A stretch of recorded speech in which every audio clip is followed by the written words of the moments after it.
Hi, I'm Leslie Brogg. I'm the Chief Animal Lover and founder of Wags and Walks. Our mission is simple: to break the stigma that rescue dogs are damaged goods and help decrease the number of dogs euthanized in local shelters. The challenge, however, is immense. Every day we go through the highest of highs and the lowest of lows.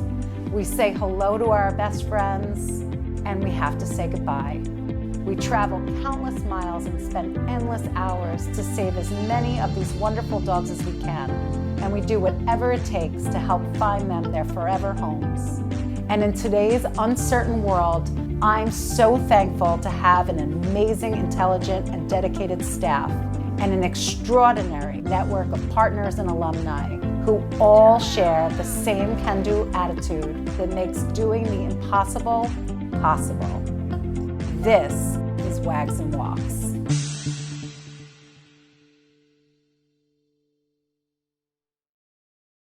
The gift that they give is so extraordinary and unqualified. No conditions attached to it, are there? She heard no. that. Oh, she heard that. No She agrees. I'm the Chief Animal Lover and founder at Wags and Walks Adoption Center and Rescue. I started this kind of on a whim 9.5 years ago. I learned that dogs were being euthanized in overcrowded shelters. So I went to a shelter that I heard a dog was about to be euthanized. And he needs to get out of the shelter today.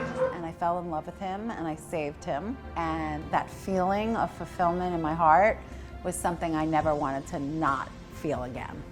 I put it on Facebook and people were jumping in and saying, how can we help? What can we do? And it just organically grew overnight. And we found this little home not too far from where I lived. So we had somebody live in the home so that dogs were cared for on site. There were only 5, but it was better than being in my home. And we had volunteers come and walk the dogs, and we started creating this community. And as we got bigger and bigger in this little house, we realized if we wanted to continue saving dogs, and now we were at 500 dogs saved in 3.5 years, we would need a space.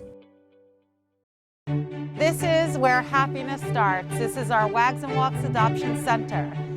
This space, which is a beautiful 4,200 square foot space, we built it the way I dreamed of. I wanted it happy and cozy and bright and somewhere where people felt like they were home. And I wanted the community to feel like they could come here for camp, for training programs, kids programs. And it's exactly what, I envisioned when I wanted a space like this. This is our beautiful waiting room. And then over here, we have our bona fide sponsors where people can purchase a bone and they live there forever. For Wags and Walks, one of the first really exciting things that happened was we met Sir Patrick Stewart. You have a dog for the first time in a long time, is that right? In over 50 years, and she only arrived a few hours ago at our house. I've longed for this moment to come. He wanted a pit bull to foster because he, like us, believes that pit bulls are so misunderstood. So he fostered this wonderful dog, Ginger, for us. This is the moment that we're going to see the moment right now. Let's take a look at this. This is fantastic. Hello. Hi. Ginger, look. Hi, Ginger. Hi, Ken. Oh, thank you for that. That was a very nice greeting. And him fostering Ginger became a viral sensation, and him and his wife fell in love with her, and they wanted to keep her, but the UK, where they live, bans pit bulls. But that really did change the course of Wags and Walks because we were then, known throughout the community and entertainment community. So then we had people like Tom Brady and Giselle come and adopt a puppy, and Judy Greer and Dane Cook, George Lopez, Alex Morgan, and musicians, and it's just been really exciting. He was found on the streets. Yeah, I got him from a rescue called Wags and Walks, and he was found in the streets of Pico Rivera at 3 months old, and he came into the house, and I love the saying, do we rescue them or do they rescue us? Yeah. And he definitely brought me back. One of our first volunteers was a lady named Megan, who I became super close with, and her husband is on the LA Kings. Taken to the outside by Carter. Shoots, he scores! Jeff Carter has ended the game. So she mentioned, if we got the LA Kings involved, would that help? And I was like, yeah, that would be nice. And they were all in. What can we do? So every year we have an annual gala, which is our big fundraising event.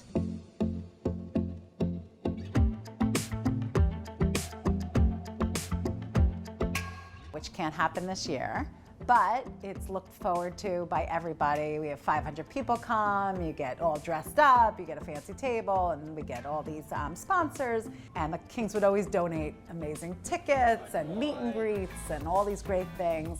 And that is a great way to fundraise, and also they would promote us.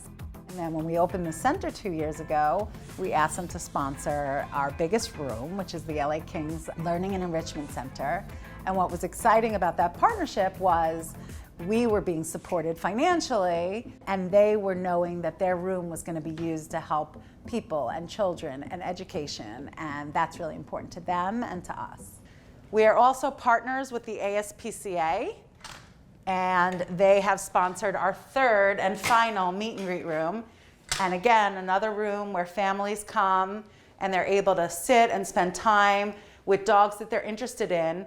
And our adoptions team comes in and helps them with questions and helps make the right match. So lots of happy homes are found in the ASPCA room. So there's gonna be some barking because they're dogs. Hi.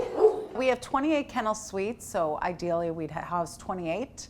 But COVID has obviously changed the course of everybody. So we were forced to close overnight.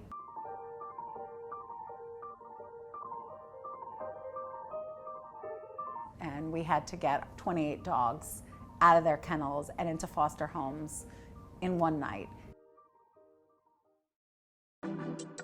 Thankfully, our community is so beautiful and so supportive that they were there and they were able to take in all the dogs. And then there were dogs that were still in need, but we couldn't house them.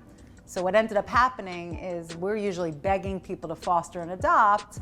All of a sudden, we were getting thousands of applications to foster and adopt. So then we had a different problem, sort of, where it was exciting, but we thought, okay, but we have to choose people that are appropriate. So that was another job in and of itself.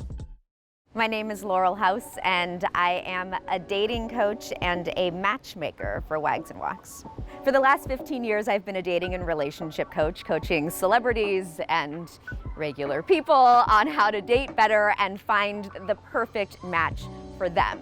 So I'm taking everything that I've been doing with people and translating it into people and dogs. And it's improving the rate of successful dog-people relationships. Maybe it's not a senior dog. Right. Maybe it's a dog that just does its own thing. It's kind of an aloof dog. Yeah, and maybe what we do because of her history is we go slowly. So we suggest that she foster a dog. Okay. What do you think about that? I like it. To date, we've rescued about 5,800 dogs. And a lot of what happens in dog rescue is the unexpected, because you're dealing with living, breathing animals and people, and you just can't predict your days. So there's always some drama that comes out of the day-to-day. There are dogs that get lost in a foster home. So then all of a sudden, all of us are with flashlights up and down Laurel Canyon. There was once a dog here that we were just evaluating. And before I could even process it, the dog lunged at me and started attacking me. And I'm fine, but there's the people and the dogs, and it's just complicated. But what's amazing about Wags and Walks and our staff is that, number one, we're friends. We love each other, and we go through a lot together. I mean, dogs give birth here, and we've been through a lot of, hard situations where we've all had to jump in and help one another. And I think that's the success of Wags and Walks, really. And the fact that I can do something to make a difference, how could I ever walk away from this?